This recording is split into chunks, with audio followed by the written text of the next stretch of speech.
আপনি একটু পরে মারা যান, কালকে এই মুহূর্তে আপনার ঘরে বিভিন্ন জন বলা বলি করবে, আহারে ও এইটা করছে, ও গতকালকে বাজারে গেছিল এই টাইমে। পরের দিন বলবে, আহারে ও এই শীতের কাপড়টা পরতো। তৃতীয় দিন বলবে, ও আসলে এই সেই। চতুর্থ দিন ভুলা যাবে আস্তে আস্তে। পঞ্চম দিন মোটামুটি আস্তে আস্তে 1-1.5 মাস যাবে। গতি পৃথিবীর মতো চলতে থাকবে, আকাশ আকাশের মতো থাকবে, বাতাস বাতাসের মতো থাকবে। আপনার বন্ধু টন্ধু যারা যার যার কর্মস্থানে সে মতোই করবে, কিন্তু আমি আপনি কবরে থাকতে হবে। এটাই চূড়ান্ত বাস্তবতা।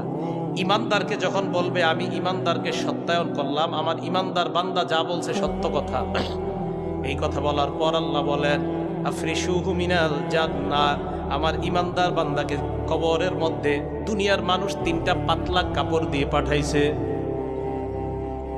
আল্লাহ বলবে আফরিশুহু মিনাল জান্নাহ, আমার বান্দার কবরে আমার বান্দার